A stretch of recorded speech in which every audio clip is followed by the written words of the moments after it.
They stood up at Thanksgiving and said I was voted out of the family. No one looked at me, not even Mom. They thought I'd leave quietly, broke and humiliated. I set one folder on the table. Deeds, texts, transfers. By dessert, the room was silent, and they were begging. I still remember that Thanksgiving like it happened yesterday. The smell of roasted turkey filled the house. Laughter echoed from the living room, and the fireplace crackled with warmth. But behind the cozy family atmosphere, there was tension. Thick, suffocating, unspoken tension. For weeks, I had felt it in the group chats, in the way my siblings responded with cold, one-word replies, in the way my uncles suddenly avoided calling me. And my mother, she was unusually quiet. Too quiet. I walked into the dining room carrying a bottle of wine, thinking maybe I was just overthinking. Maybe it was just me being paranoid.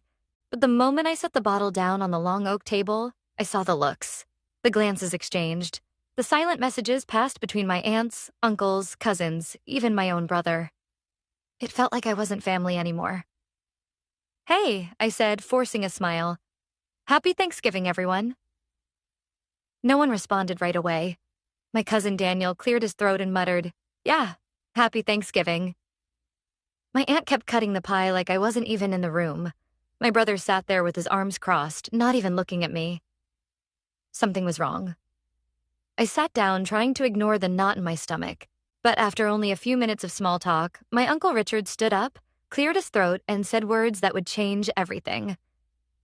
"We need to address something. As a family." The room fell silent. Everyone put their forks down. My mom stared at her lap, refusing to meet my eyes. "What's going on?" I asked, scanning their faces. My uncle looked directly at me. "It's about you." My chest tightened. "Me? What about me?" He exhaled heavily, like he had been rehearsing this speech. "You've caused too many problems. The family has been talking, and we think it's time you take a step back. From all of us." I laughed nervously, thinking it was some kind of cruel joke. "What do you mean? Take a step back?" "I am family." My cousin Danielle interrupted, her voice sharp. "No, you are family, but after everything you've done, how can you even sit here and act like nothing happened?" My hands were shaking. What did I do? That's when the floodgates opened. One cousin accused me of being selfish because I didn't lend him money last year. Another said I had disrespected Grandma by not visiting her enough in the hospital. My brother chimed in, saying I only thought about myself and never about the family legacy. It was like they had been waiting for this moment. Like they had a list prepared. And every word cut deeper. I looked at my mom, hoping she would defend me, but she just sat there, silent, tears in her eyes. That silence, it broke me more than their accusations. Finally, my uncle said the words that shattered me completely. "We took a vote. You're out. From the family trust, from the inheritance, from everything. You don't belong here anymore." The room spun. My head felt like it was underwater. They had voted me out? My own blood, my own family just erased me? I swallowed hard, my voice trembling. You voted? Behind my back?"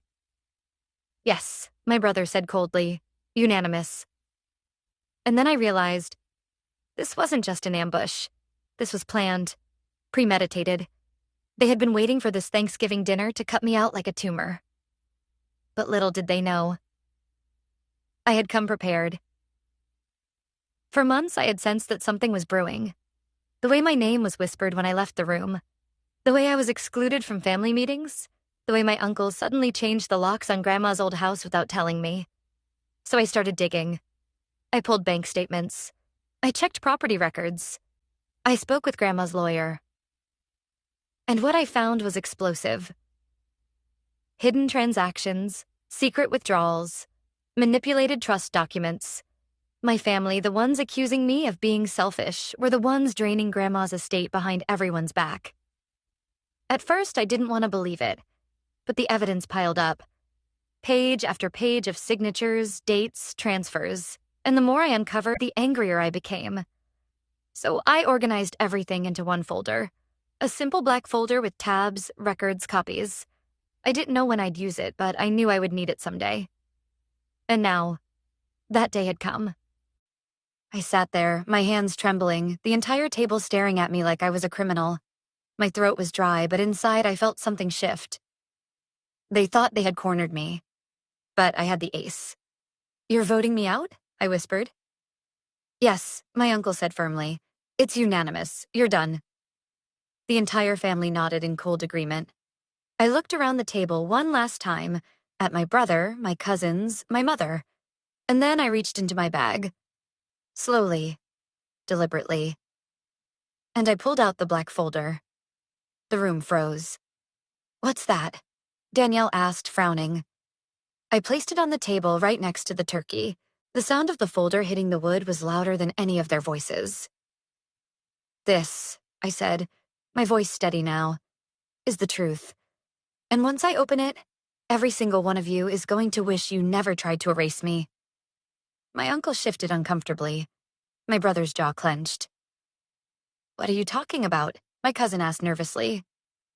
I leaned forward, locking eyes with them. "You wanted to vote me out? Fine. But you should know something. Thanksgiving won't be remembered as the day you erased me. It'll be remembered as the day I exposed all of you." The silence was suffocating. Even the fireplace seemed to quiet down. They had no idea what was inside that folder. But I did. And when I opened it, their world would collapse. The folder sat on the table like a bomb. No one dared to move. No one dared to breathe.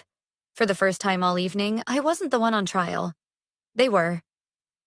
My Uncle Richard shifted in his seat. "This is ridiculous. What is that supposed to be? More of your drama?" I slowly flipped it open, revealing neatly organized pages in plastic sleeves. "Drama?" I said, my voice trembling but steady. "This isn't drama, this is evidence." My brother scoffed. "Evidence of what? That you're bitter? That you think the world revolves around you?" I locked eyes with him. "Evidence of what you've all been hiding." I slid the first page across the table. Bank statements, transfers totaling thousands of dollars withdrawn from Grandma's account after she got sick. "That's fake," my cousin Danielle blurted out instantly, her face pale. I shook my head. "No, these are certified copies from the bank. See the dates? See the signatures? Uncle Richard," I looked directly at him, "that's your signature. You were withdrawing money while Grandma was in the hospital and none of it went toward her care." The room erupted in whispers. My aunt gasped. My cousin pushed her chair back like she couldn't believe what she was seeing. "That's not true," Richard barked, but his voice cracked. I turned another page. "Oh, but it is. And it gets worse. You didn't just take money, you changed the trust documents. Grandma's estate wasn't supposed to be divided the way you made it. You cut certain people out. You cut me out. And you forged her initials to do it." "Stop lying." Richard slammed his fist against the table, rattling the silverware. But then I slid out the notarized copy, the one I had gotten from Grandma's lawyer. "This is the original. This," I tapped the doctored version, "is the one you filed. Same date, but different terms. And guess what? The notary confirmed the second one was never signed in front of her." The silence was crushing. My brother looked at Richard with wide eyes. "Uncle, is this true?" Richard opened his mouth, but no sound came out. I turned to my brother. "You wanted to accuse me of being selfish? Of not caring about family? I wasn't the one stealing from Grandma while she was dying. It was him. And you all were too blind to see it." Danielle leaned forward, shaking her head furiously. "No, no, no. This can't be real. You're just making this up." "Really?" I said, sliding out another document. "Then explain this. Property records from Grandma's house. The one you moved into right after she passed. You claimed she gave it to you. But this deed shows something else. It was transferred under suspicious circumstances, with her signature, dated 3 days after she was already gone." Her face drained of color. That's not possible." I raised an eyebrow. "Exactly." The room filled with murmurs again. Everyone was shifting uncomfortably now, not because of me, but because of the truth spilling out like gasoline on the floor. You all sat here tonight, ready to erase me, ready to brand me the black sheep, I said, my voice breaking with emotion. But the truth is, you're the ones who betrayed the family. You're the ones who stole from Grandma's legacy, and I was the only one brave enough to uncover it. I looked at my mother, desperate for something. Validation, support, anything. She had been silent the entire time, tears rolling down her cheeks. Finally, she whispered, "Is this true?" Richard buried his face in his hands. Danielle shook her head, refusing to look at anyone. My mother's voice cracked. All this time, I thought he was the problem. I thought my own son was tearing this family apart, but it wasn't him, was it? It was all of you. Her words hit the room like a hammer. For the first time all night, I didn't feel alone. My mom, my only real ally, was finally on my side. The family began turning on each other instantly. "How could you do this?" one aunt screamed at Richard. "You lied to us," another cousin shouted. "Danielle, did you know about this? Did you help him?" someone else demanded. The once perfect Thanksgiving table had descended into chaos. Plates clattered, people stood up shouting, fingers pointed in every direction. And I just sat there, watching the empire they had built on, lies come crashing down. Finally, I stood, my chair screeching against the floor. "You wanted to vote me out? Fine, I'll walk away. But don't you dare think this ends here. I've already sent copies of this folder to Grandma's lawyer. By Monday, he'll be filing charges." Richard's face turned ghostly white. Danielle's lips trembled. "You can erase me from your family," I said, my voice shaking but strong. "But you can't erase the truth. And you can't erase the consequences." I left the folder on the table, grabbed my coat, and walked out into the cold November night. My hands were trembling, my chest tight. But for the first time in years, I felt free. Behind me, the shouting continued. My so-called family, once united against me, was now ripping itself apart. By the next morning, the phone calls started.